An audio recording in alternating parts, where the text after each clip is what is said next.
This session has been recorded. Oke, silakan sudah selesai untuk presentasikan materi. Oke.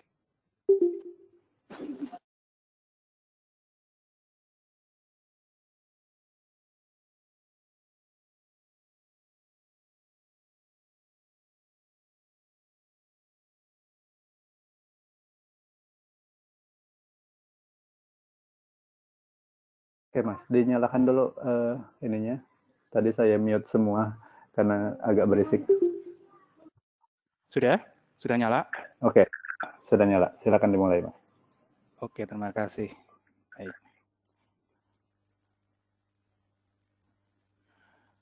Oke. Selamat siang, Ibu, Bapak, rekan-rekan, para mahasiswa yang sangat saya hormati. Selamat berakhir pekan juga, dan saya sendiri juga berterima kasih bahwa pada hari Sabtu seperti ini, rekan-rekan, Ibu dan Bapak, teman-teman mahasiswa masih berkenan hadir untuk mungkin mendengarkan sharing dari saya ini. Kebetulan tema yang saya presentasikan ini merupakan penelitian dari S2 dan S3 saya. S1, S2 saya dulu dari UGM, dan S3 saya saat ini masih saya tempuh di Universitas Airlangga, Surabaya. Saya sendiri sehari-harinya menjadi dosen di Fakultas Psikologi Universitas Katolik Widya Mandala, Surabaya. Itu. Nah, kalau orang tanya kenapa saya kok memilih tema penelitian yang agak nyeleneh ya, yang nggak mainstream psikologi tentang kesurupan, jujur jawabannya praktis. Dulu sebetulnya saya tertariknya tema yang lain, tapi ikut tema ini karena memang dulu diarahkan oleh pembimbing saya waktu itu, waktu saya masih S2. Nah, ternyata akhirnya ketika sekarang saya S3, ya tema ini masih lanjut jadi penelitian disertasi. Nah, yang akan saya presentasikan ini adalah bukan secara khusus disertasi atau tesis, tapi lebih ke gambaran umum yang sejauh ini, bukan sejauh ini ya, sependek ini saya ketahui tentang fenomena yang dalam budaya kita disebut kesurupan. Terus terang memang dalam budaya Indonesia, kesurupan itu terjadi setiap tahun ya, meskipun dalam psikologi modern belum seragam. Kadang-kadang teman-teman mahasiswa terkejut kalau saya beritahu bahwa sebetulnya kesurupan itu sudah ada di DSM-5. DSM itu buku panduan kita ya untuk mendiagnosis gangguan kejiwaan. Sebetulnya ada di DSM-5, nanti akan saya bahas juga tentang hal itu. Untuk pembuka, saya ingin menceritakan dulu sebuah riset yang saya lakukan beberapa tahun yang lalu bersama dengan pembimbing saya waktu itu. Jadi pada tahun 2011, saya dan pembimbing saya, Prof. Subandi dari Gajah Mada, dari UGM, melakukan review literatur terhadap 44 kasus kesurupan massal ya, yang dimuat di media massa nasional antara tahun 2004 sampai tahun 2010.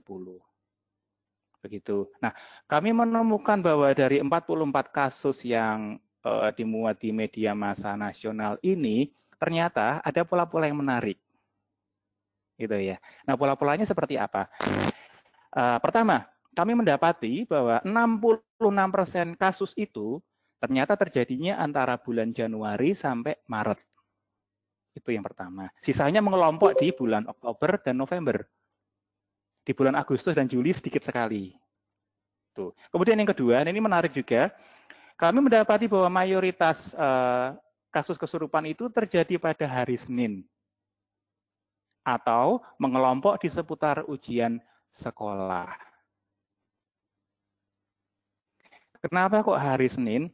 Ini juga menjadi pertanyaan kami waktu itu ketika saya melihat beritanya satu persatu secara langsung, saya mendapati bahwa sebagian besar terjadi berdekatan dengan upacara bendera. Gitu. Dan mayoritas yang terdampak, lebih dari 90% adalah perempuan. Dan ini nyata betul pada kasus-kasus kesurupan massal. Semua kasus kesurupan massal itu selalu diawali oleh satu orang lebih dulu. Nah, orang pertama inilah yang kalau dalam istilah kedokteran patient zero-nya, atau individu pertama yang semacam menyebarkan epideminya itu. Begitu. Nah, ketika kami kemudian riset terhadap 5 individu yang mengalami kesurupan yang tidak dikehendaki ya, kami mendapati bahwa pertama semua individu itu ternyata berasal memiliki riwayat dari keluarga yang ini dari istilahnya Olson dan Deframe, child disengaged. Berasal dari keluarga di mana dalam keluarga itu tidak ada aturan yang jelas. Itu ya, chaos, pola asuhnya tidak jelas. Kemudian mereka semuanya memiliki riwayat pernah mengalami abuse pada masa kanak-kanak. Dan temuan yang ketiga ini menarik karena ini di luar ekspektasi kami. Mereka semua adalah anak sulung, gitu. Jujur temuan ini tidak kami duga ya, dan kami tidak dengan sengaja mencari yang ini. Namun ketika kami melakukan riset ini lagi dan lagi ya, over and over, kami menemukan bahwa hampir semua orang-orang yang kesurupan yang patient zero itu, artinya yang kesurupan pertama kali itu ya, kalau dalam kesurupan massal, itu mereka rata-rata anak sulung. Kenapa? Saya tidak tahu. Itu saya belum punya jawabannya. Nah, penelitian yang temuannya serupa ternyata pernah didapati di Sri Lanka. Di Sri Lanka saya pernah membaca sebuah jurnal, rata-rata juga yang mengalami kasus possession di sana itu adalah anak sulung. Sejauh ini memang saya mengasumsikan ya, ini baru asumsi ya karena datanya belum kuat, bahwa boleh jadi dalam posisi sulung itu memang ada stresor yang lebih besar yang dialami oleh individu-individu ini, begitu. Tahun 2016 sebuah penelitian lain dari saya dan waktu ini seorang mahasiswa yang saya bimbing juga menemukan temuan yang kurang lebih serupa. Jadi ada pola-polanya seperti itu. Kalau ditinjau dari perspektif historis, nanti ada 2 perspektif yang saya sampaikan di sini, yaitu perspektif historis ya dan perspektif global. Perspektif historis artinya riwayatnya. Sebetulnya kasus-kasus kesurupan, spirit possession itu sudah ada sepanjang sejarah manusia. Akan tetapi sebuah laporan yang sejauh ini dianggap sebagai laporan yang ilmiah ya, artinya yang terstruktur, terobservasi dan relatif sistematis. Ya, yang pertama tentang fenomena ini dibuat oleh seorang ilmuwan Jerman ya yang bernama Paracelsus. Beliau hidup sekitar abad ke-15.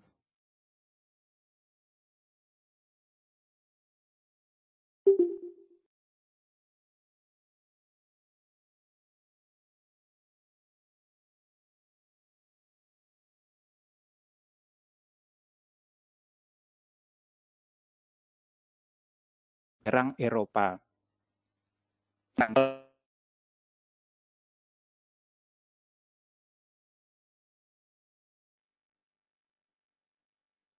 Mas Danto. Atau penyakit yang disebarkan oleh tikus dan terjangkit. Tadi putus-putus nih kayaknya jaringannya, Mas.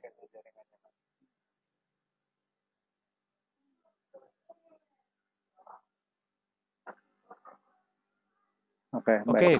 Untuk sementara webcamnya saya matikan karena tadi juga ada ada notifikasi dari aplikasinya bahwa ketika webcamnya dinyalakan kemungkinan juga akan semakin nge-lag ya. Jadi ini saya mohon maaf, webcamnya sementara saya matikan begitu. Oke, siap. Lanjut, Mas. Oke. Jadi Celsius ini pada tahun sekitar 1518 ya intinya pertengahan abad ke-15 itu dia mencatat bahwa ada suatu fenomena yang disebut dancing plague yang menjangkiti Eropa. Fenomena ini bukan berupa penyakit fisik, bukan. Tapi fenomena ini adalah orang yang terjangkit fenomena ini akan menari tanpa henti hingga kelelahan, bahkan hingga meninggal dunia. Jadi fenomenanya adalah orang itu menari. Yang disebutkan di situ adalah menari ya. Tapi mungkin kalau dalam bahasa modern mungkin kita bisa menyimpulkan itu kejang-kejang atau histeria. Tapi dalam yang dilaporkan Paracelsus adalah mereka menari tanpa di luar kehendaknya, gitu. Dan tarian itu bisa menjangkiti orang lain kalau orang lain itu kebetulan lihat atau dengar orang yang sudah terjangkit ini lebih dulu. Bahkan pada satu kasus, Paracelsus mencatat sekitar 1.100 orang menari secara bersamaan, bahkan sampai kematian. Gitu. Nah, kalau dalam budaya Indonesia saat ini, mungkin bayangan saya ya, kita akan mengatribusikan ini sebagai fenomena kesurupan massal, begitu. Nah, menariknya, yang menjadikan laporan Paracelsus ini dihargai oleh saintis modern ya sebagai upaya pertama untuk melaporkan fenomena ini secara ilmiah adalah karena Paracelsus berani berseberangan dengan penjelasan para tokoh-tokoh agama pada waktu itu ya. Kita tahu pada masa itu memang Gereja Katolik Roma memang dominasinya kuat di Eropa dan fenomena seperti ini akan mereka atribusikan ke roh jahat. Namun Paracelsus menawarkan suatu penjelasan yang lebih naturalis. Jadi dia menjelaskan waktu itu bahwa gejala ini yang terjadi di Eropa ini pada masa itu disebabkan karena keracunan zat kimia pada kalau dalam bahasa Inggris itu rye. Saya kurang tahu terjemahannya dalam bahasa Indonesia. Mungkin sejenis gandum begitu ya, yang menjadi makanan pokok orang-orang pada masa itu, begitu. Itu. Nah, jadi begitu ya, ini landasan historisnya. Kemudian landasan globalnya. Saya sudah berusaha untuk mengumpulkan literatur dari seluruh dunia, dan ini saya katakan literally ya, apa adanya ya. Ini contoh-contoh ini yang saya temukan sendiri, dan ini yang saya temukan bahwa ternyata fenomena dengan simptom yang serupa kesurupan massal di Indonesia itu didapati di seluruh dunia tanpa kecuali. Fenomenanya sama. Orang-orang tiba-tiba berteriak-teriak histeris, kemudian gejalanya menyebar, mayoritas yang terjangkit adalah perempuan. Fenomena ini ternyata tidak hanya terjadi di Indonesia, tapi bahkan di Amerika Utara, di Venezuela, teman-teman bisa lihat di sini, tidak ada yang terluput di sini. Itu. Nah, menariknya yang saya temukan adalah atribusi penyebabnya berbeda-beda. Atribusi itu artinya apa yang dianggap orang sebagai penyebabnya itu berbeda-beda. Kalau di belahan dunia timur, seperti di India, Indonesia, gitu, dan juga di Timur Tengah, penyebabnya cenderung diatribusikan kepada makhluk halus. Sementara kalau di belahan dunia barat seperti di Amerika gitu ya dan di Eropa juga penyebabnya diatribusikan ke keracunan zat kimia. Artinya penyebabnya lebih diatribusikan ke elemen yang bersifat natural. Sementara kalau di Asia atau di Arab ya cenderung diatribusikan ke penyebab yang preternatural. Ya, yang di luar elemen atau entitas yang alami. Tapi gejalanya sama. Dan bagi saya ini menarik. Kenapa? Karena kita bisa lihat di sini ya, simptom-simptomnya mirip. Pertama, simptom sebelum kesurupan. Kalau nanti teman-teman membutuhkan jurnal ini, saya bisa membagikannya dengan senang hati. Dalam jurnal-jurnal ini jelas tampak bahwa ada kesamaan simptom-simptom antara orang yang akan kesurupan, saat kesurupan, dan bahkan ketika mereka sembuh.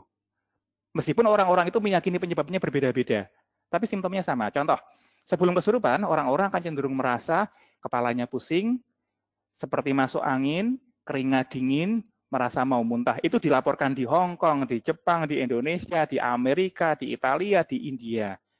Kemudian saat kesurupan, gejalanya juga sama. Mereka tidak sepenuhnya kehilangan kesadaran sebetulnya. Mereka mengalami istilahnya klinis itu amnesia parsial atau amnesia sebagian. Jadi mereka tetap menyadari, kadang-kadang mereka masih bisa sadar ya, awareness of himself atau herself-nya itu masih ada, akan tetapi mereka kehilangan involuntary control atas dirinya. Jadi mereka kehilangan kemampuan mengendalikan psikomotoriknya. Begitu. Dan demografinya juga relatif serupa. Jadi sekali lagi ya, mayoritas yang terjangkit adalah perempuan. Kemudian mereka biasanya memiliki riwayat trauma ketika kanak-kanak atau hubungan yang tidak harmonis dengan orang tua. Simptom-simptom ini teridentifikasi di semua belahan dunia yang kami pernah probing ya melalui artikel jurnal itu. Artinya apa? Boleh jadi fenomena ini merupakan fenomena yang sama. Itu yang ingin saya katakan sebetulnya, fenomena yang global. Bukan masalah fenomena ini fenomena timur versus barat. Ini hanya fenomena yang terjadi di negara yang percaya mistisisme, bukan. Dan dalam psikologi klinis, teman-teman, implikasinya sebetulnya besar sekali. Karena apa? Karena kalau ini memang betul-betul merupakan suatu fenomena kejiwaan, karena sekali lagi ya, di DSM fenomena ini dimasukkan ke dalam kategori gangguan disosiasi. Gitu. Akan tetapi kita sendiri belum mencapai kata kesepakatan tentang apa nama atau apa hakikat dari fenomena ini, maka pertanyaannya, saya seorang dari disiplin ilmu psikologi klinis ya, kemudian bagaimana kita akan memberikan intervensi kalau kita tidak tahu apa hakikat atau apa istilahnya itu unsur ontologinya dari fenomena ini, begitu. Contoh di sini yang teman-teman bisa saksikan di layar adalah bahwa dari zaman ke zaman definisi tentang apa itu kesurupan, spirit possession itu berubah-ubah ya. Dan ini memang nanti implikasinya terus terang pada intervensinya sebetulnya. Itu. Nah, teman-teman bisa lihat di sini ya, ada yang mengatakan itu trans, ada yang mengatakan itu conversion hysteria, ada yang mengatakan itu dissociative trans. Ini nanti imbasnya pada ini. Pada buku pedoman gangguan kejiwaan yang kita pakai. Kesurupan ada di dalam tiga-tiganya ada, semuanya memuat tentang kesurupan, tentang spirit possession. Akan tetapi tidak ada yang sama di sini. Oke, kita lihat satu persatu. PPDGJ 3 ini yang kita gunakan di Indonesia ya teman-teman ya. Ini sependek yang saya tahu kebanyakan digunakan oleh para psikiater sebetulnya. Menyatakan kesurupan sebagai bagian dari gangguan konversi. Ya, gangguan konversi. Di mana orang dikatakan kesurupan kalau dia kehilangan bagian dari identitasnya dan kesadaran tentang lingkungannya, dan dia menghayati dirinya seolah-olah dikuasai oleh makhluk atau entitas preternatural yang di luar dirinya. Akan tetapi lain lagi kalau yang dikatakan dalam DSM 5. Ini saya rasa yang banyak digunakan dalam ranah psikologi ya, termasuk kami dari saya lah kalau tidak dari psikologi klinis memang pedomannya DSM 5. DSM 5 memasukkan kesurupan spirit possession ke dalam kelompok gangguan disosiatif. Teman-teman mahasiswa nanti kalau sempat buka DSM 5 nanti bisa dicek ya gangguan disosiatif itu apa aja. Intinya gangguan disosiatif itu dari kata dissociate yang artinya terpecah. Harafiahnya ya, split atau terpecah. Begitu. Apanya yang terpecah? Identitasnya. Itu, kepribadiannya. Karena ini ada sedikit perubahan ya. Kalau DSM yang sebelum ini, ada gangguan yang disebut multiple personality disorder. Tapi kemudian dalam DSM 5 direvisi menjadi dissociative identity disorder. Karena memang aksiom dalam psikologi, personality tidak mungkin multiple. Personality itu satu. Kepribadian itu satu, tunggal, tidak mungkin ganda, akan tetapi dia bisa terpecah-pecah, terdisosiasi.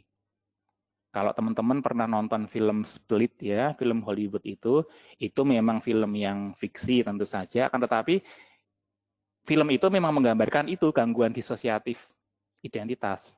Nah, dalam DSM 5 kesurupan dimasukkan ke situ. Ini implikasinya gede banget loh. Karena apa? Kalau kesurupan itu dianggap DID, kalau kesurupan dianggap dissociative identity disorder, itu sama dengan mengatakan bahwa orang yang kesurupan itu kepribadian ganda. Implikasinya ke situ. Makanya di SM ini sebetulnya kalau menurut kami ya, statementnya tuh bold banget. Berani. Dan bahkan banyak loh yang mengkritik ini ya. Misalnya dalam slide sebelumnya ini, kalau teman-teman tadi mengamati yang di bawah, during itu ya, tahun 2011.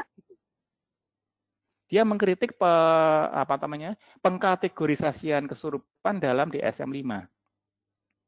Nah, ada satu manual lagi yaitu ICD-11 ini dikeluarkan oleh WHO dan biasanya yang menggunakan adalah Paradox. psikiater. Psikolog sependek yang saya tahu agak jarang ya menggunakan ini. Di sini mereka mengatakan berbeda, kesurupan dikatakan sebagai gangguan trans. Jadi trans tapi yang patologis. Karena trans bisa tidak patologis, begitu yang dikatakan dalam ICD. Itu ya. Nah, jadi polemiknya di sini adalah ya, kalau saya mau menyimpulkan sejauh ini ya, bahwa belum ada kesepakatan intinya itu dalam psikologi tentang apa itu kesurupan. Begitu. Kenapa ini penting? Karena kalau kita nggak sepakat tentang apa itu kesurupan, sebetulnya ini fenomena apa sih intinya begitu ya. Kemudian gimana kita mau menangani fenomena itu? Masalahnya begitu. Mungkin kedengarannya sepele ya teman-teman ya, tapi literally orang tuh sudah pernah, orang mati loh teman-teman gara-gara intervensi yang keliru terhadap kesurupan. Serius. Ada orang yang mati karena dia namanya Felicitas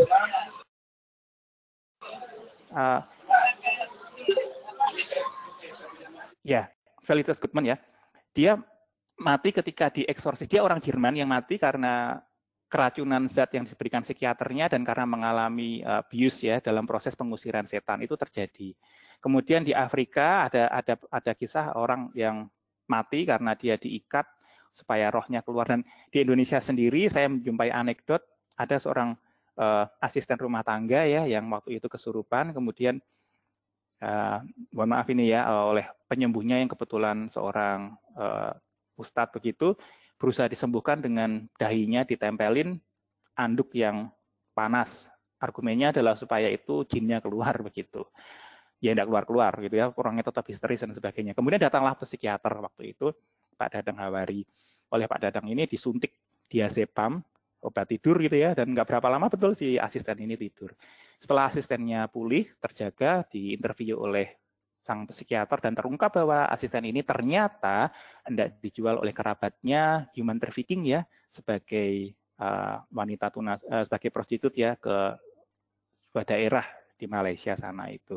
Artinya poin stresornya adalah bahwa perempuan ini sebenarnya tertekan, dia nggak punya jalan keluar, akhirnya mewujud dalam proses histeria itu tadi.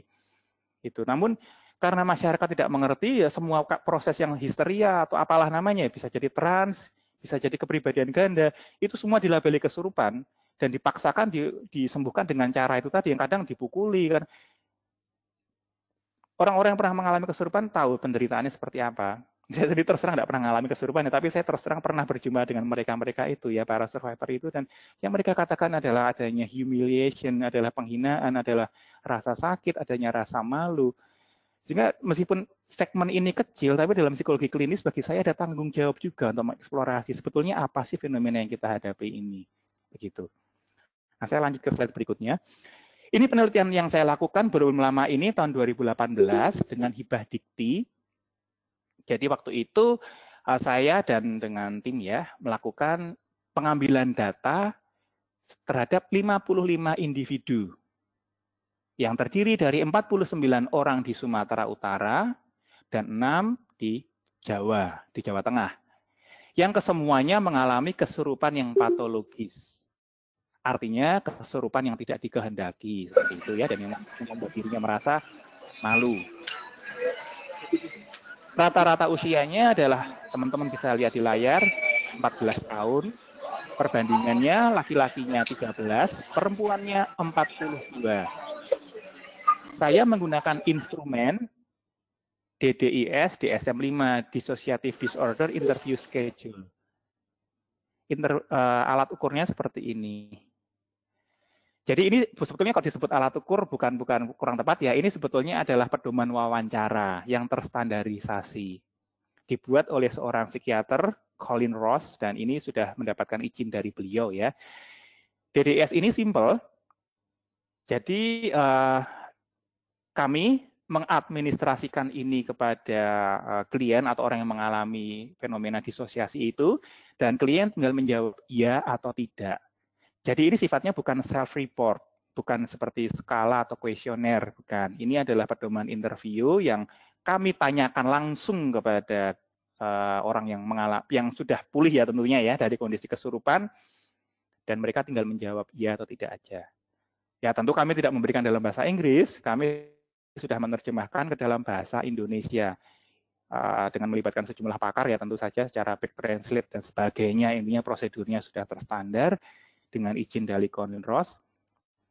Bentuk akhirnya kurang lebih seperti ini. Sama administrasinya, jadi kami dan tim memberikan ini kepada individu-individu yang mengalami kesurupan yang baru saja sadar dari kondisi kesurupan begitu. Hasilnya kira-kira seperti apa? Ini adalah hasilnya. Sekali lagi, dalam DSM ya, kesurupan dimasukkan ke kategori gangguan disosiasi. Itu ya. Namun dari penelitian kami sejauh ini, dan ini juga sama dengan sejumlah penelitian yang pernah dilakukan di tempat-tempat lain, kami mendapati bahwa justru simptom disosiasinya kecil banget. Bahkan mereka tidak masuk ke dalam diagnosis gangguan disosiasi. Ya ini memang klinis banget ya teman-teman ya. Kalau teman-teman bukan dari bidang minat klinis mungkin tidak terlalu meminati ini, tapi ini memang terus terang ranah klinis banget. Yang mencolok di situ adalah 98% dari orang-orang dari para individu ini terdiagnosis gangguan somatis. Kemudian hampir separuhnya positif gangguan depresi mayor. Dan yang ini yang menarik. Riset-riset saya sebelum ini termasuk yang saya laporkan di awal tadi itu yang tahun 2012 dan tahun 2016 termasuk jumlah riset yang belum terpublikasi menunjukkan bahwa orang-orang yang mengalami kesurupan itu semuanya memiliki riwayat depresi. Nah, kenapa di sini 50% kalau menurut komentar seorang rekan peneliti?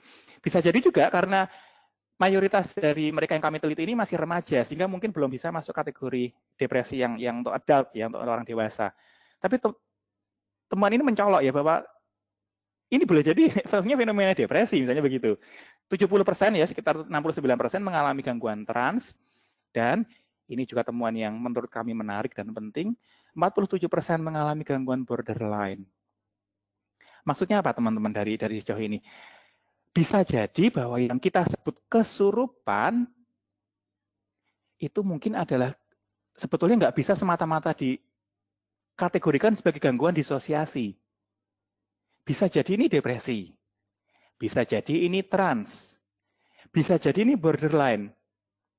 Namun semuanya manifest simptomnya sama, yang dilihat orang ya, seolah-olah teriak-teriak, tantrum, histeris, tetapi kemudian masyarakat mengatribusikannya sebagai kerasukan roh.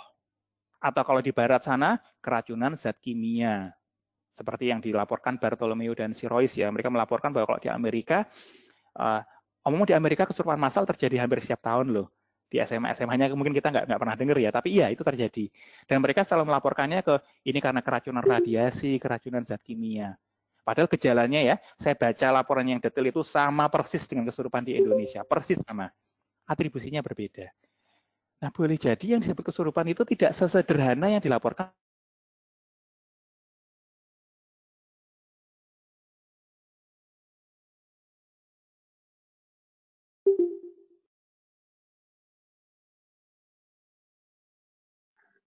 Halo, Mas Danto.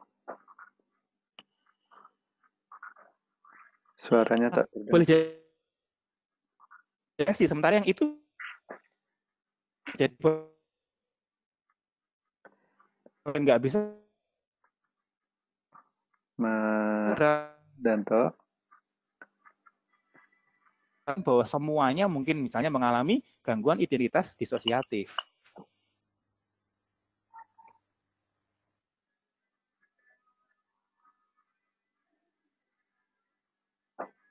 Oke Mas, silakan di. Iya, di sini sorry Mas ya, sinyalnya naik turun. Apa bisa diulang sedikit Mas, tadi kayaknya ada yang keputus tuh. Sampai bagian mana tadi Mas? Sebelum ya sekitar 1 menit lah.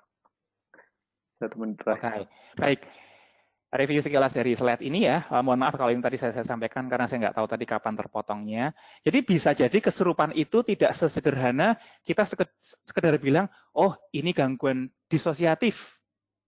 Karena DSM bilang begitu. Tidak. At least dari hasil penelitian yang kami jumpai ini ya, yang ditunjang beberapa literatur lain dari luar negeri, kami mendapati bahwa ada kemungkinan bahwa yang kita sebut kesurupan ya, orang teriak-teriak itu mungkin adalah manifest dari gangguan psikologi yang bermacam-macam.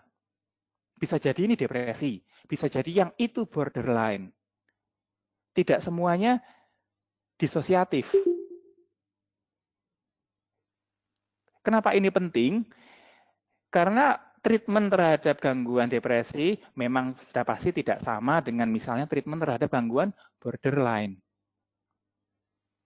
Hanya karena mungkin kita belum tahu ya, kita kemudian menyamakan semuanya itu sebagai dirasuki roh halus. Atau kalau di Amerika sono, mereka akan bilang ini keracunan zat kimia. Omong-omong teman-teman, di Amerika ya, itu hampir setiap tahun,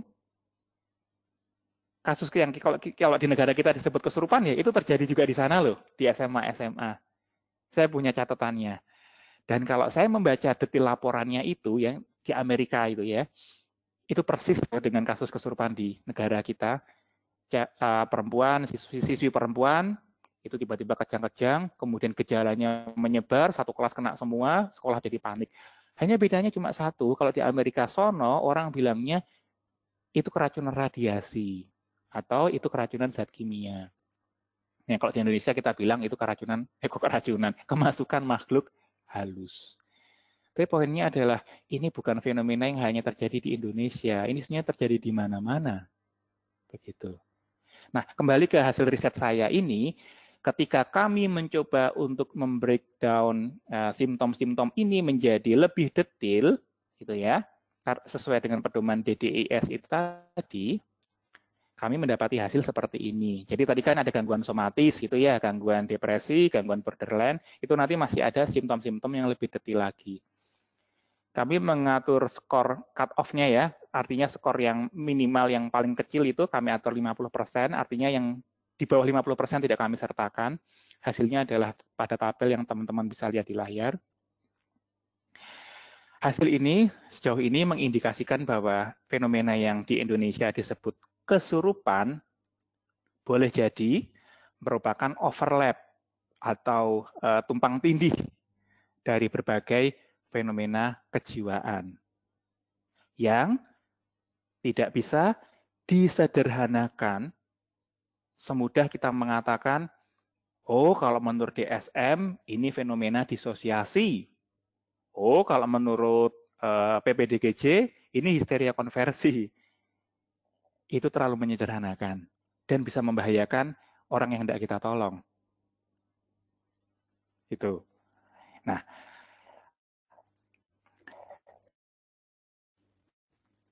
kekasan di Indonesia dan di negara-negara di belahan dunia timur, ada kasus-kasus kesurupan yang tidak selalu bersifat patologis, yang tidak selalu masuk kriteria sebagai gangguan kejiwaan. Teman-teman mungkin pasti sudah tahu ya, bahwa dalam psikologi kriteria patologis itu adalah kalau merugikan diri sendiri, merugikan orang lain, atau bertentangan dengan norma, ada kriteria umum seperti itu kan ya.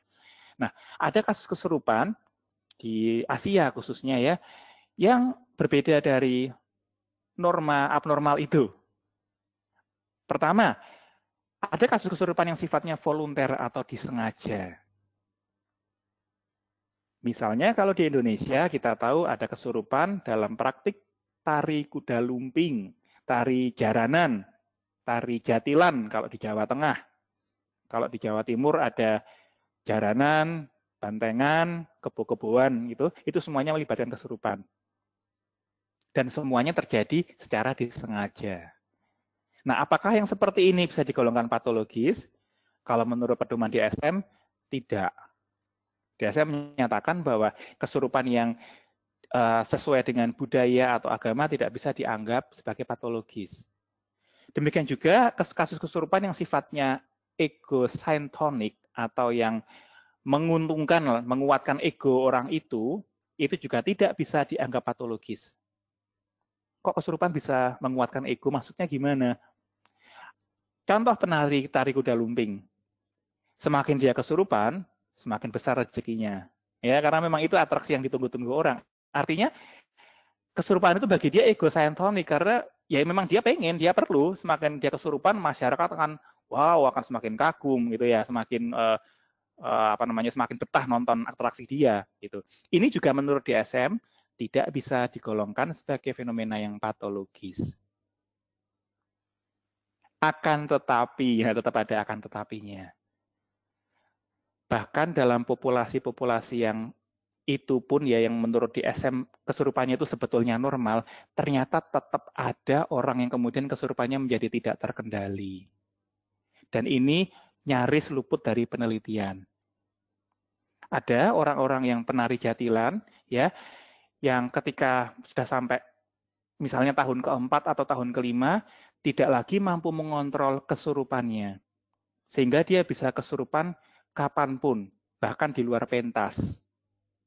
Seperti yang pernah saya jumpai ketika dia tidur, anaknya nggak sengaja nyalain radio, ada musik, musiknya pun bukan musik Jawa ya, musik Barat, orang ini langsung dadi, langsung kesurupan.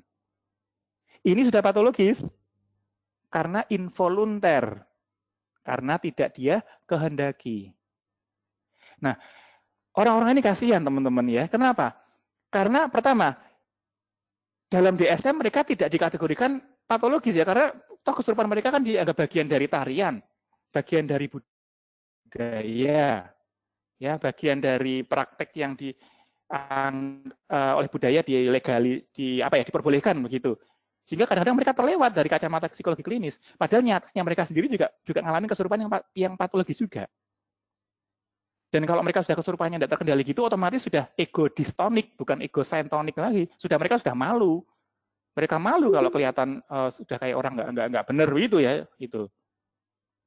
Nah ini maksud saya teman-teman kalau memang pengen meneliti fenomena ini sebetulnya masih sangat luas ya fenomena-fenomena yang sifatnya indigenes seperti ini. Dan ini slide terakhir. Ini adalah saran mungkin penelitian-penelitian yang terkait ya yang masih bisa kita kembangkan terkait bidang ini.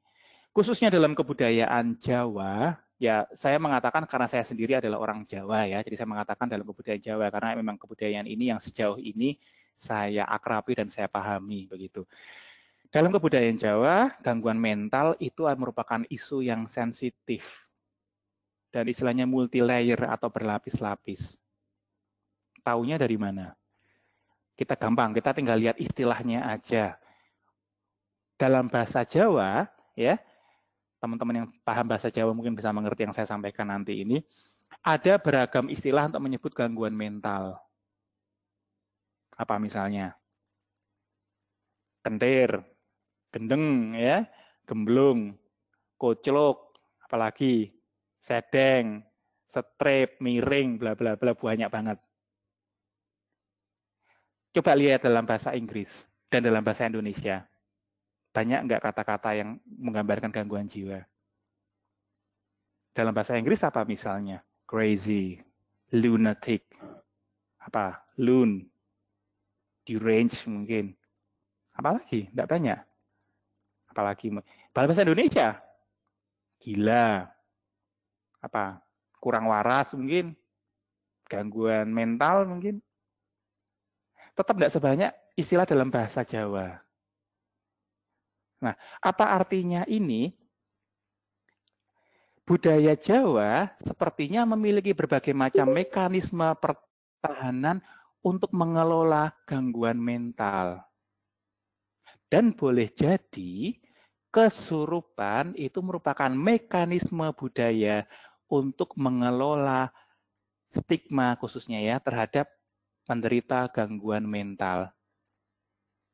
Saya menjumpai orang-orang yang kesurupan yang menjadi informan penelitian saya, ya, yang berdasarkan hasil observasi, wawancara dan tes yang terstandarisasi ya, memiliki riwayat depresi dan beberapa gangguan lain, itu bebas dari stigma kalau mereka kesurupan.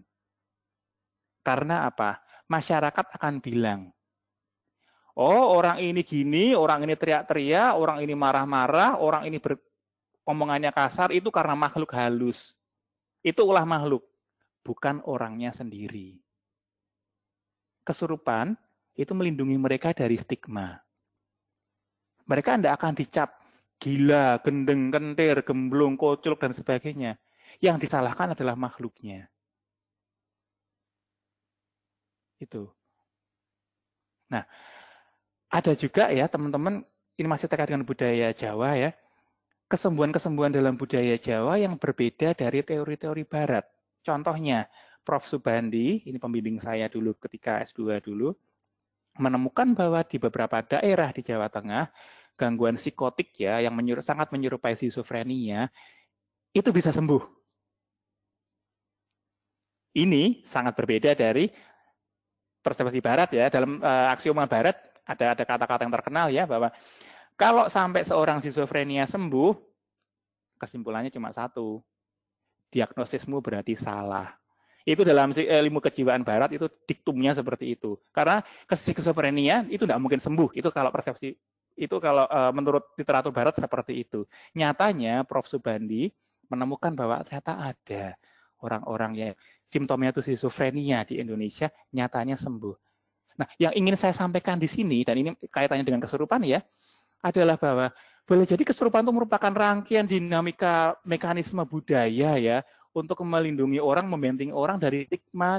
Itu adalah mekanisme pertahanan ego boleh jadi yang memungkinkan orang yang dalam kondisi tertekan atau terrepres mengekspresikan kemarahannya, pikiran-pikirannya yang tidak normatif ya, pikiran cabul, kemarahan tanpa dia akan dihakimi oleh lingkungan. Ini sebetulnya bukan kata-kata saya, ini kata-kata Joseph Stange, kata-katanya Geert dan sebagainya, para peneliti pendahulu yang sudah lebih dulu meneliti ini ya, mereka mengatakan seperti itu. Dan saya juga menjumpai terus terang dalam informan penelitian saya sendiri. Dalam kondisi kesurupan mereka seolah-olah ya, mendapatkan kebebasan untuk berkata-kata apapun yang mereka mau. Dan mereka tidak akan mendapatkan sanksi karena itu. Mereka boleh memaki-maki guru agamanya, orang tuanya, pacarnya, dan masyarakat akan menerima itu karena mereka akan bilang, oh yang ini makhluknya yang ngoceh gitu ya, bukan orangnya sendiri. Jadi dalam konteks ini kesurupan boleh jadi, saya katakan boleh jadi ya, karena ini masih merupakan kesimpulan yang tentatif. Dan saya terbuka terhadap masukan kalau memang nanti teman-teman ada pendapat yang berbeda, monggo. Bahwa kesurupan boleh jadi merupakan mekanisme pertahanan diri. Yang pertama memungkinkan orang untuk mengekspresikan tekanan-tekanan yang di bawah sadar ya, yang dia tidak mungkin ekspresikan dalam budayanya karena budaya itu melarang dia atau melarang identitasnya ya sebagai perempuan, mungkin sebagai minoritas untuk mengekspresikan itu. Ini juga mungkin menjelaskan kenapa kesurupan banyak terjadi di lingkup SMA dan di pabrik rokok. Coba deh kalau baca berita itu rata-rata kesurupan terjadinya di situ. Kami juga pernah bertanya-tanya seperti ini. Kenapa sih kok jarang terjadi di lingkup mahasiswa misalnya? Meskipun ada ya, tapi jarang. Kenapa kok secara khusus di pabrik rokok? Gitu. Kira-kira kenapa? Nah, kalau melihat dari data yang ada, kami menyimpulkan ada kesamaannya ternyata. Jadi pertama anak-anak SMA itu kan mereka terikat peraturan yang relatif ketat ya, mulai dari pakaian yang dipakai, jam datang dan jam pulang, mata pelajaran yang boleh diambil, dan mereka tidak memiliki banyak kendali atas hal-hal itu. Beda kalau mahasiswa. Mahasiswa itu pakaiannya sudah jelas bebas, ya, most of them. Mereka boleh memilih mata kuliah yang mereka mau, jam kuliah yang mereka mau. Sebagian besar relatif leluasa lah memilih itu kan. Demikian juga tadi di pabrik rokok. Teman-teman mungkin juga tahu ya kalau pernah lihat pabrik rokok ya, kalau di Surabaya ini saya pernah datang ke pabrik rokok Sampurna, saya observasi dan memang ternyata ritual kerjanya sangat monoton. Nggak banyak mereka peluang untuk berekspresi, menyalurkan ketidakpuasan, kritik, atau bahkan kreativitas dalam bekerja itu minim sekali. Dan kebetulan juga hampir semua karyawannya memang perempuan, karyawati gitu.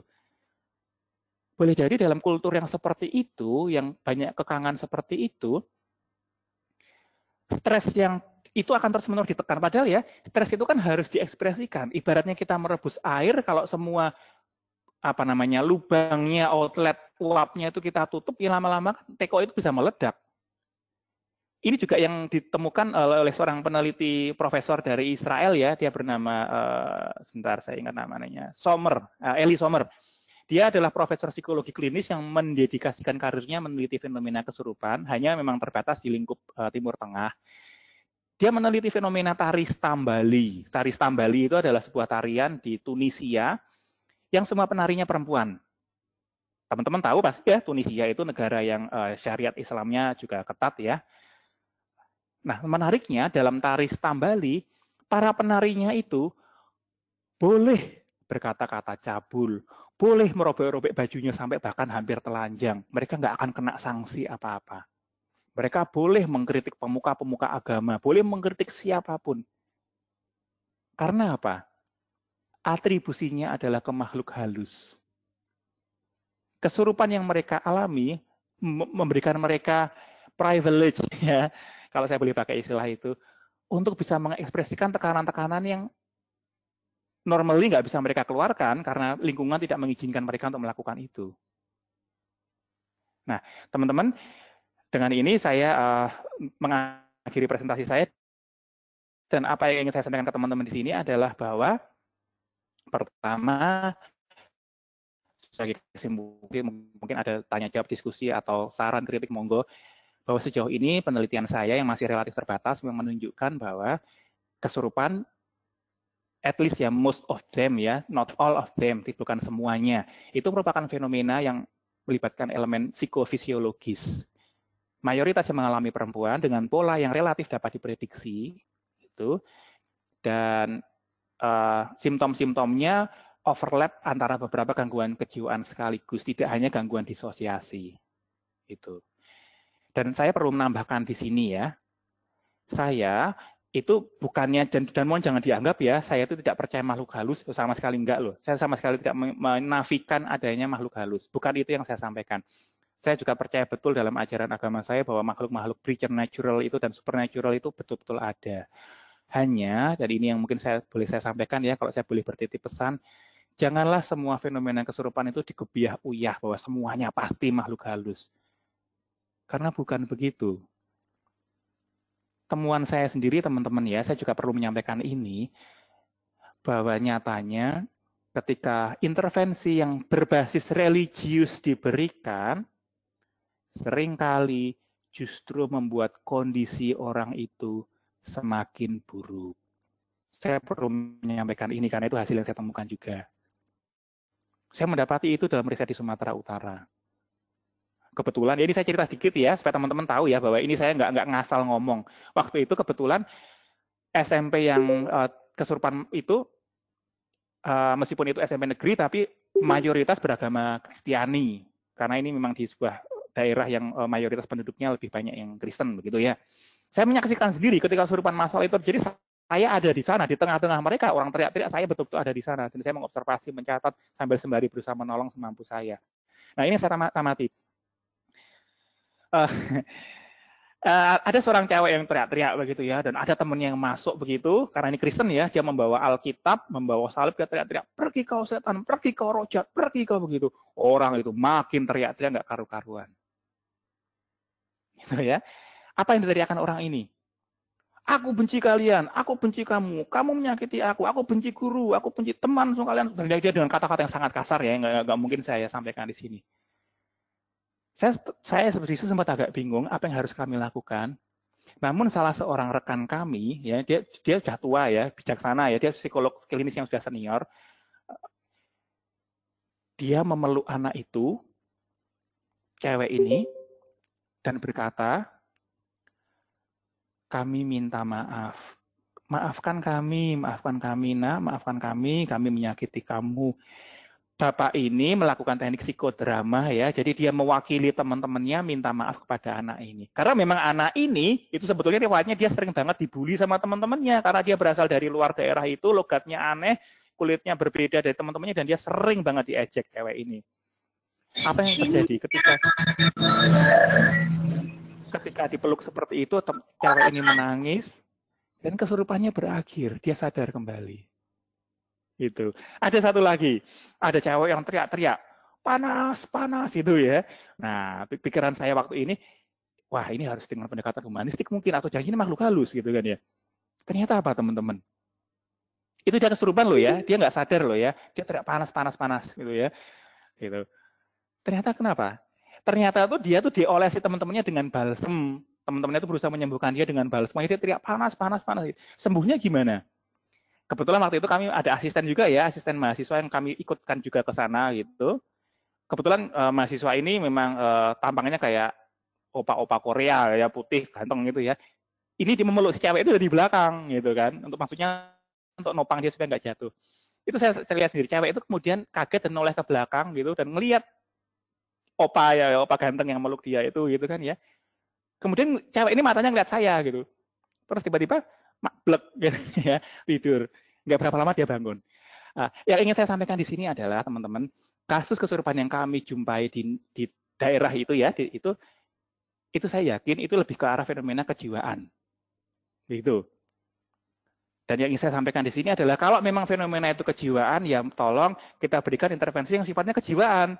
Jangan dahinya ditempelin kain panas, ya jangan dia dipukul sapu lidi, tolong jangan dia diikat tangannya dengan digantung di tali rafia, tolong jangan kepalanya dibenamkan ke ember air supaya jinnya keluar. Tidak, itu adalah gangguan itu adalah fenomena kejiwaan. Dia harus ditolong oleh profesional. Akan tetapi, kalau setelah intervensi psikologis diberikan dan dia tidak pulih, kita mungkin bisa mempertimbangkan ini mungkin makhluk lain, makhluk gaib itu.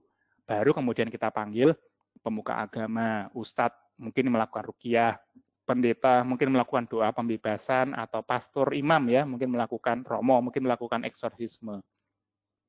Tapi tolong jangan buru-buru kita berikan pendekatan secara sembrono ya, sampai dahinya melepuh itu. Aduh, saya lihat sendiri teman-teman ya masalahnya. Jadi saya tahu itu gimana mereka itu menderita gitu ya, karena mereka kesakitan. Tapi orang-orang ngotot tetap kakinya diikat gitu ya, dipasung, digantung, dipukuli sapu lidi supaya jinnya pergi.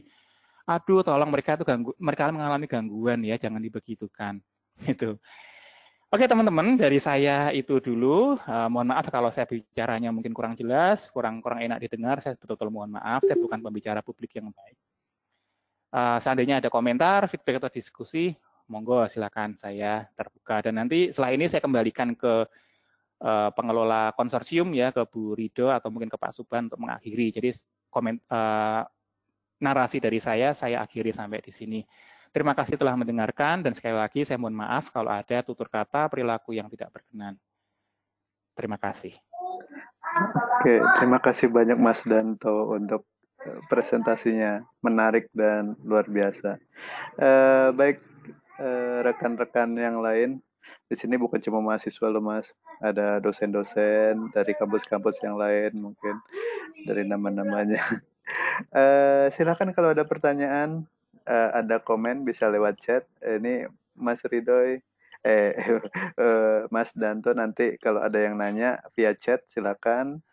Oh, sebentar. Oh ya, saya mohon maaf ya kalau tadi saya menyebut teman-teman mahasiswa, padahal ternyata di sini ada senior-senior saya mohon maaf ya, ini bawaan kalau sorry, saya kira di sini pesertanya mahasiswa. Mohon maaf ya kalau ada ibu bapak yang senior di sini, siapalah hamba ini ya kalau sorry. Mohon maaf. Kita sama-sama mau belajar kok. Oh ya, di sini udah ada pertanyaan lewat chat, silakan dibaca Mas. Aduh, pusat perjalanannya panjang banget. Oh iya. Waduh, pertanyaannya ini bisa jadi naskah sendiri. Sorry Mas, cuma tanya aja. Ini kalau saya scroll pertanyaan, apakah audiens bisa membaca atau saya harus bacakan pertanyaannya supaya teman-teman juga tahu? Yang lain bisa baca juga, tapi mungkin kalau dibacain bisa terekam sekalian, nggak apa-apa. Oke, kalau gitu saya bacakan aja ya. Pertanyaan pertama dari, mohon maaf kalau salah melafalkan nama, Karmini Dwijayani dari Udayana. Saya skip langsung ke pertanyaannya. 1. Apakah bisa dijelaskan cara membedakan kesurupan yang patologis dan tidak? Oke, langsung saya jawab aja ya Pak Suban ya. Ya, silakan Mas. Halo, Pak. Baik, terima kasih. Kalau kami ya, saya dan beberapa rekan maksudnya kami menggunakan pedoman yang memang sudah terstandarisasi. Jadi kalau kesurupan patologis itu adalah pertama kalau kesurupan itu involunter. Involunter itu maksudnya tidak dikehendaki. Itu. Kemudian yang kedua, ego distonik ya, atau istilahnya tidak menyenangkan, tidak menguntungkan, bahkan merugikan egonya dia. Jadi membuat dia merasa malu gitu ya. Atau yang ketiga menimbulkan distress, disfungsi atau impairment, menimbulkan hambatan terhadap kinerja sehari-hari, misalnya membuat dia merasa malu ketemu tetangga, membuat dia merasa rendah diri, membuat dia merasa takut, tidak nyaman. Itu pedoman yang kami gunakan. Karena kami berusaha untuk mengikuti memang sejauh ini pedoman yang berlaku. Nah, kalau kesurupan yang tidak memenuhi kriteria itu, misalnya kesurupan yang dilakukan dengan sengaja, contoh ya, saya mau ambil misalnya kesurupan dalam praktik keagamaan tertentu. Jadi dengan sengaja mengundang entitas, mungkin malaikat atau bahkan Roh Kudus atau Tuhan untuk masuk ke dalam dirinya gitu ya, itu termasuk kesurupan. Ya, karena kalau kita bertaat asas dengan PPDGJ itu kesurupan, meskipun itu bukan patologis. Karena apa? Jelas itu disengaja. Dua, itu ego sintonik, menguntungkan egonya ya, artinya membuat dia merasa tenang, nyaman, damai ya, dan sudah pasti tidak menimbulkan disfungsi, impairment dalam komunitas itu tentunya. Maka itu tidak bisa dikatakan sebagai kesurupan yang patologis. Begitu yang jawaban saya untuk pertanyaan pertama itu tadi ya, gimana membedakannya. Umpama nanti misalnya masih ada tanggapan, nanti monggo ya, nanti bisa di follow up. Saya lanjutkan dulu. Sebentar. Oh ya, misalnya tidak sedang dalam suasana keagamaan, apakah, pertanyaan panjang banget, apakah sudah masuk patologis? Tetap sama ya, Bu Karmini, bahwa entah dalam praktik keagamaan atau dalam praktik yang diakui budaya, kalau itu sampai menimbulkan terjadinya sudah involunter lagi di luar kehendak orang itu, gitu ya, dan menimbulkan disfungsi, distress atau impairment, gitu ya, itu termasuk patologis. Bahkan seandainya terjadi dalam setting agama atau kebudayaan atau kesenian, begitu. Dan pertanyaan berikutnya, bagaimana hubungannya dengan transpersonal psychology yang erat kaitannya dengan spirit, yang dengan roh atau dengan jiwa? Apakah ada korelasinya dengan orang gifted ya atau indigo? Kalau pertanyaan ini saya mohon maaf, saya tidak menguasai transpersonal ya, dan mungkin saya bukan orang yang tepat untuk menjawab soal gifted atau indigo karena saya tidak melakukan soal ini. Terus terang saya tidak tahu ya. Apakah ini ada korelasinya gifted atau indigo. Jadi saya mohon maaf, saya tidak tahu untuk jawaban soal ini. Mungkin nanti ada rekan-rekan yang lain atau ibu dan bapak lain yang mungkin pernah melakukan penelitian riset tentang indigo atau gifted mungkin bisa berkontribusi. Ya, saya mohon maaf untuk transpersonal psychology. Saya tidak mendalami ini, namun saya dapat mereferensikan Anda ke, kalau Anda tertarik, Dr. Nur Laila Effendi, dari beliau adalah ketua saat ini ketua Asosiasi Psikologi Positif, itu adalah salah seorang pakar transpersonal. Secara pribadi saya kenal dengan beliau adalah kolega saya juga di Widya Mandala Surabaya. Beliau dulu S3-nya juga di UGM dulu tentang transpersonal. Mungkin Anda dapat menghubungi beliau. Ini saya tuliskan nama beliau di back message. Kalau seandainya Ibu dan Bapak berniat mengelaborasi yang barusan ditanyakan itu tadi. Dr. Nur Laila Effendi, ini saya tuliskan. Adakah lagi mungkin yang bisa saya klarifikasi atau saya jawab mungkin? Ada pertanyaan, monggo. Yang mau bertanya? Nah, mungkin ada yang lagi ngetik kali ya, Mas ya. Saya mau menanggapi sedikit ya, Mas. saya tuh juga pernah punya pengalaman mengatasi orang yang kesurupan, Mas. Kalau tadi Mas Danto menjelaskan di komunitas gereja ya. Kalau waktu itu yang saya tangani adalah orang-orang yang kesurupan ini dibawa ke masjid gitu. Sama gitu ya. Iya, dibacakan surat apalah gitu untuk dalam rangka mengusir itu. Nah, mungkin ini asumsi saya aja dengan penjelasan Mas Danto itu karakter mereka adalah karakter yang depresi itu yang karakter depresi. Nah, waktu itu juga sama ketika dibacakan ayat-ayat Al-Quran itu mereka malah semakin menjadi-jadi. Kemudian ketika saya datang saya minta semuanya tidak ada yang ngaji, nggak ada yang doain. Saya minta tolong untuk ditenangkan aja, tenangkan, kemudian dipisahkan mereka gitu. Jadi supaya tidak terjadi penularan. Jadi yang udah tenang nanti dipindahin kemana, nggak usah, jangan di masjid lagi. Nah, yang saya lakukan itu sudah tepat atau belum menurut Mas Danto, Mas?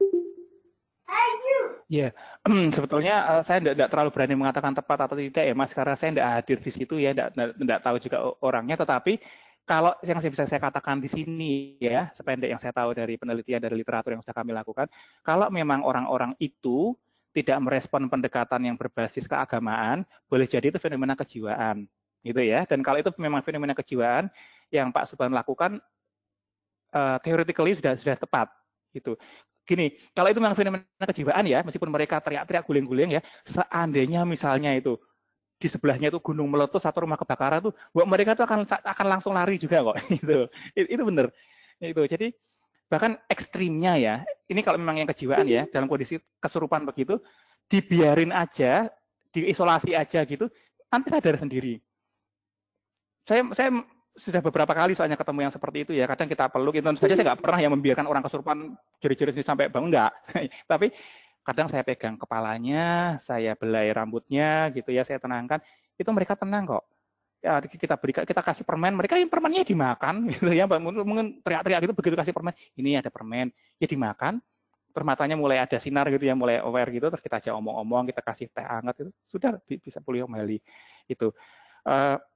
Tapi gini juga ya Mas ya, saya nanti juga khawatirnya nanti saya dicap sama anti yang dunia, sama sekali enggak sekali lagi. Karena gini juga, saya perlu menambahkan ini juga.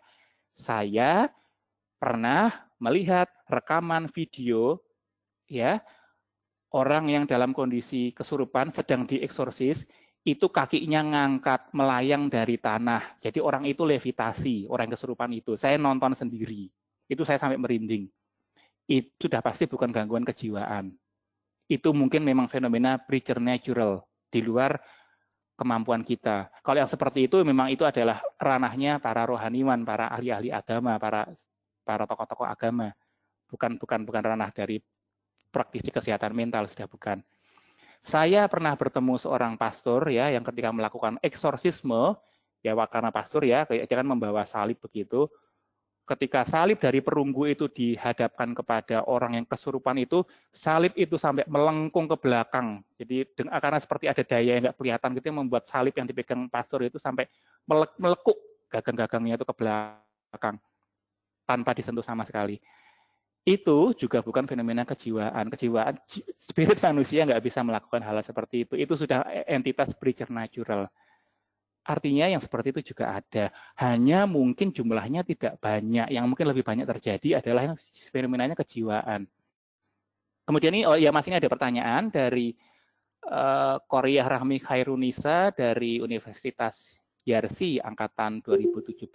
Pertanyaan Dek Khairunisa ini adalah, Korea, sorry. Kenapa bisa massal kalau itu patologi? Oke, terima kasih.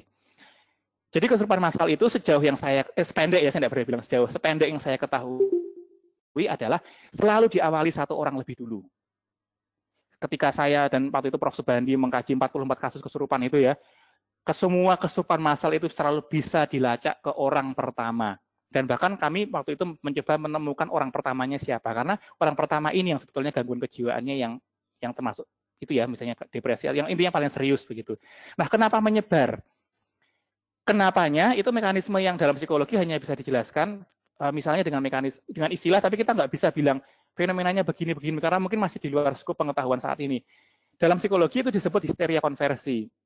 At least menurut seorang profesor ya namanya Bass, ya Richard Bass kalau nggak salah, itu histeria konversi, histeria yang menyebar. Nah, orang-orang yang ikut kejangkit ini ya dalam tanda kutip, saya pakai istilah ketularan ya dalam tanda kutip ya. Ini beda dinamika psikologisnya dengan orang pertama. Orang pertama ini yang sebetulnya masalah kejiwaannya yang serius. Yang kalau kita bisa temukan kan kita tolong, karena orang pertama ini yang paling serius masalahnya. Yang lain-lain mungkin juga punya kecenderungan ya, kecenderungan kerentanan borderline atau depresi atau disosiatif, tapi tidak seberat yang pertama ini. Begitu.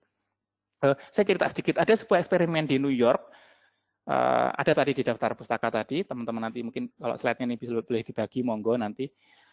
Eksperimen itu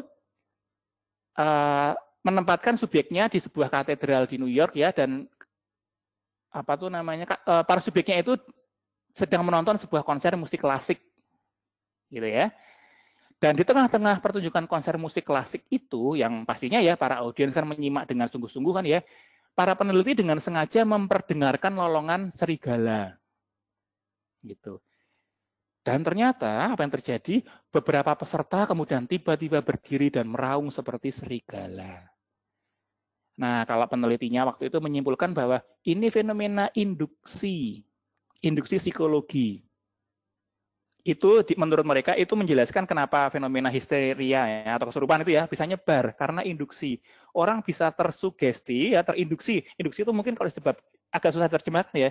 Hipnotis juga mungkin bukan, sugesti juga bukan. Induksi itu ya apa ya? Kalau misalnya kayak induksi itu ya orang bisa langsung mengalami state atau kondisi yang sama begitu tanpa dia perlu mengalami langsung semua stimulus yang dialami orang pertama itu induksi itu begitu.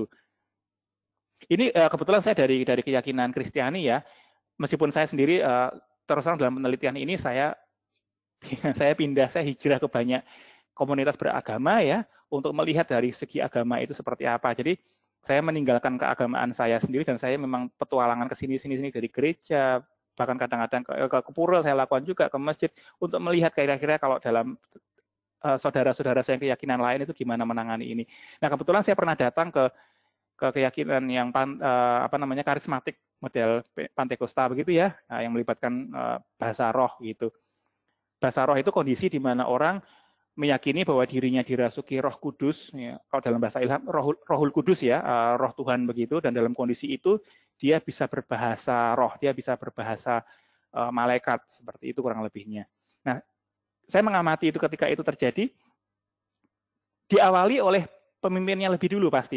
Pendetanya atau pemimpinnya akan memberikan clue ya, misalnya dengan dia mulai berbahasa roh lebih dulu, kemudian musiknya akan diperdengarkan dengan keras dan semakin keras musiknya, demikian juga semakin keras pula ekspresi manifestasi dari orang-orang ini ya. Mereka kan teriak-teriaknya semakin keras, ekspresi gerakan tangan juga semakin membahana, semakin heboh lah begitu. Dan nanti ketika musiknya pelan-pelan diminimalkan ya, diminuendo atau dikecilin gitu, jemaat itu juga ngikutin gitu ya.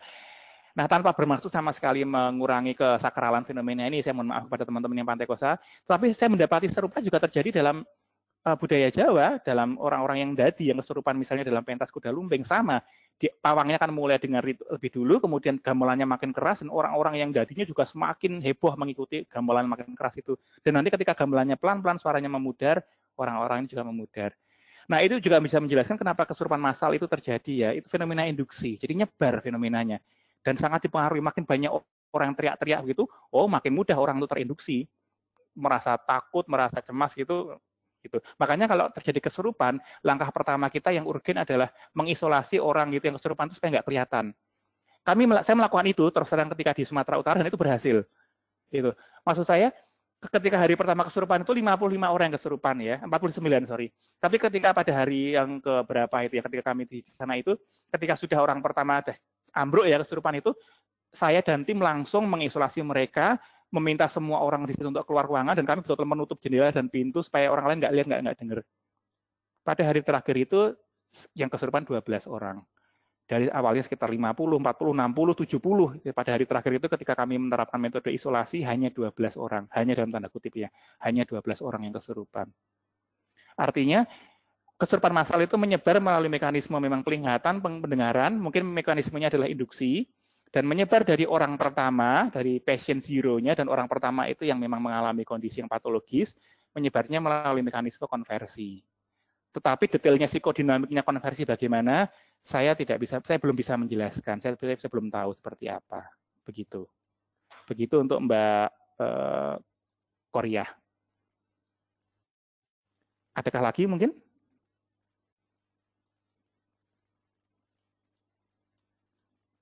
Oh, ada lagi. Ada di bawahnya. Mbak Firda ya. Dari Bu Karmini, terima kasih sama-sama Bu Karmini. Firda dari Yarsi juga. Bagaimana cara kita menyikapi orang yang kesurupan? Oke. Pertama, teman-teman jangan takut. Bapak Ibu juga jangan takut. Kenapa kok begini? Soalnya dari pengalaman kami ya, orang yang takut itu nanti yang mudah terjangkit. Gitu. Jadi jangan takut dulu, tenang aja gitu ya. Kalau memang teman-teman meyakini keagamaan, gunakan aja bahwa Tuhan nggak mungkin mengizinkan saya dicobai melebihi kekuatan saya gitu ya, atau Tuhan nggak apa-apa, katakan, intinya jangan takut, itu yang pertama. Kemudian ini juga urgen ya, bahkan sangat urgen sebetulnya. langsung isolasi orang itu dari kerumunan. Kalau itu di tengah orang banyak ya, jangan ada orang lain yang lihat dia. Bahkan karena sekarang kami sudah cukup sering meneliti ini ya, kami sekarang sudah mulai peka terhadap tanda-tandanya. Orang-orang yang akan kesurupan itu hampir selalu ya. Saya pengen katakan selalu sebetulnya, tapi kan itu kan mutlak. Saya tidak berani katakan selalu. Saya hanya katakan hampir selalu. Itu ada gejalanya lebih dulu. Mereka biasanya berkeringat dingin, kayak orang masuk angin, kayak orang memuntah, mules. Maka sekarang kalau misalnya ada acara mahasiswa, sekolah gitu, kami ada di situ dan kebetulan ada satu peserta yang mulai mengeluh, saya pusing, saya mules. Wah ini kalau dibiarkan gini nanti lama-lama dia bisa kesurupan ini. Kami langsung mengisolasi dia, meminta dia istirahat. Udah kamu istirahat aja, nggak usah dipaksa. Karena ini nanti kalau dibiarin capek gini, ini nanti yang nanti dari kesurupan. Sering terjadi seperti itu. Itu ya, kita isolasi. Nah kalau kita sudah berhasil mengisolasi dia, kita amati dulu manifest kesurupannya seperti apa, ekspresi kesurupannya bagaimana. Kalau sangat membahayakan diri, misalnya membentur-benturkan kepala ke tembok, mencakari itu, langsung tindakannya jangan segan-segan ya. Rangkul, ikat tangan, kalau itu memang mencelakakan dirinya sendiri loh ya. Meskipun jujur selama ini saya belum pernah menemukan yang seperti itu, tapi seandainya memang ada yang membahayakan itu, langsung aja darurat, karena itu kan dia bisa terluka.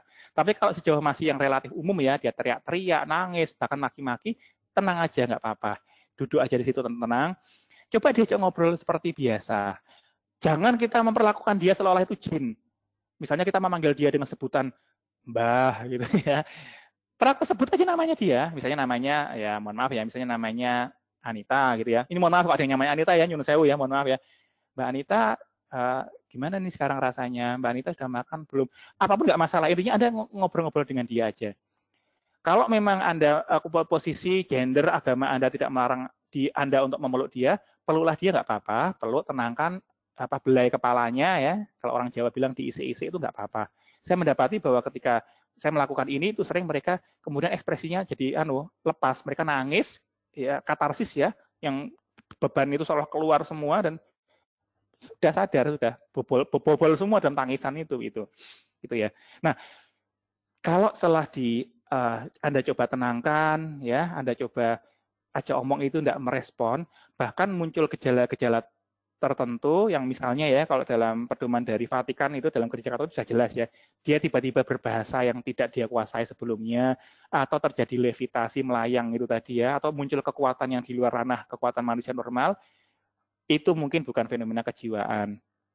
Ya Anda mundurlah dari situ, panggillah pemuka agama. Karena mungkin itu memang fenomena preternatural.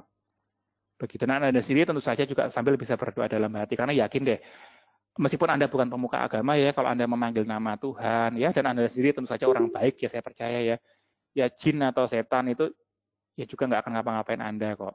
Karena Anda secara spiritual juga bersih, murni ya, Anda juga orang baik, dan Anda kan juga berdoa kepada Tuhan juga, tidak usah takut. Mungkin memang Anda bukan pemuka ya, Anda tidak punya otoritas untuk melakukan pengusiran ya, tidak apa-apa, panggil aja yang berwenang, tapi Anda sendiri tidak usah takut karena Tuhan toh juga melindungi Anda. Itu kalau yang dihadapi adalah yang betul-betul preternatural. Begitu jawaban dari saya untuk Mbak Firda, dan terima kasih untuk pertanyaannya. Ada lagi kah mungkin? Oke, silakan rekan-rekan kalau masih ada pertanyaan. Kalau yang saya alami mungkin masalahnya bukan di mendatangkan pemuka agamanya, tapi justru pendekatan yang itu jadi kayak dianggap apa sih, orang ngaji kok nggak boleh, kenapa sih, padahal saya merasa itu bukan yang kesurupan yang benar-benar masukan jin gitu. Nah itu kira-kira gimana Mas Danto? Justru saya waktu itu malah berhadapan dengan orang-orang yang melakukan upaya mengatasi kesurupan yang pendekatan agama. Apa yang bisa kita lakukan untuk itu? Mungkin kita diplomatis aja ya, kita hormati dulu ya. Kalau biarkan saja, saya berangkat gini, itikatnya kan sama-sama baik sebetulnya ya, sama-sama nolong orang itu kan begitu. Kecuali memang dia mungkin pengen jualan, tapi saya rasa enggak ya. Asumsikan bahwa misalnya ya itikatnya memang sama-sama baik lah untuk menyembuhkan orang itu, mungkin saya akan mendiamkan itu, membiarkan dulu. Tapi kemudian nanti kalau ternyata ya nggak sembuh-sembuh, nggak ini, nah baru saya akan mulai asertif. Pak nyuwun sewu, ini tadi kan sudah didoain ini, kalau belum sembuh boleh nggak misalnya saya mencoba membantu dari sisi ilmu kejiwaan, karena boleh jadi mungkin fenomenanya ini nggak hanya makhluk halus, tapi sepertinya juga ada sisi kejiwaannya. Kebetulan saya ini ya pernah belajar psikologi Pak, gitu, mungkin ada yang bisa saya bantu. Jadi saya juga tidak akan serta-merta mengkontradiksi orang-orang itu ya. Saya baru mengkontradiksi kalau sudah jelas terjadi penyiksaan. Seperti yang dicontohkan tadi oleh Pak Dadang Hawari itu, Pak Dadang waktu itu keras sekali ya. Jadi tokoh ini langsung menempelkan anduk panas ke dahinya perempuan ini sampai dahinya langsung datang melepuh gitu. Oh, Pak Dadang muarah waktu itu. Itu. Untungnya saya sendiri nggak pernah berhadapan dengan situasi seperti itu, nggak. Tapi saya bisa membayangkan kalau jelas orang itu disiksa, mungkin saya bisa marah juga ya. Itu kan nggak etis. Tapi saya lagi tidak pernah mengalami itu sih. Mungkin begitu Pak Suban. Jadi saya akan berusaha untuk diplomatis dulu, duduk sabar, menunggu. Karena boleh jadi juga ini mungkin kesurupan makhluk halus loh. Barangkali kan berhasil.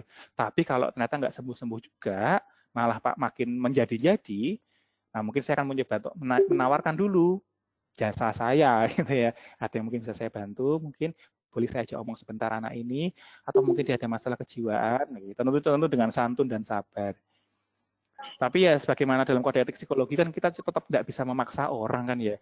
Ya toh? Kalau misalnya tetap kita menawarkan dibantu ya nggak mau, ya kita juga nggak bisa memaksa. Kalau misalnya begitu ya sudah, saya nggak memaksakan, saya hanya mendoakan dari dalam hati aja. Semoga Tuhan tolong kalau memang ini, semoga Engkau menolong mereka, mempertemukan dengan orang-orang yang bisa menolong gitu. Seperti itu Mas kira-kira. Terima kasih penjelasannya. Mungkin ada teman-teman yang lain. Nih Mas Danto ini luar biasa. Kalau saya tuh waktu itu milihnya kabur Mas. Ya udah saya serahkan aja, saya nggak mau balik lagi. Oke, ini ada pertanyaan lagi dari Pak Ridho ini Mas. Silakan Mas. Oh, dari Bu Ridho.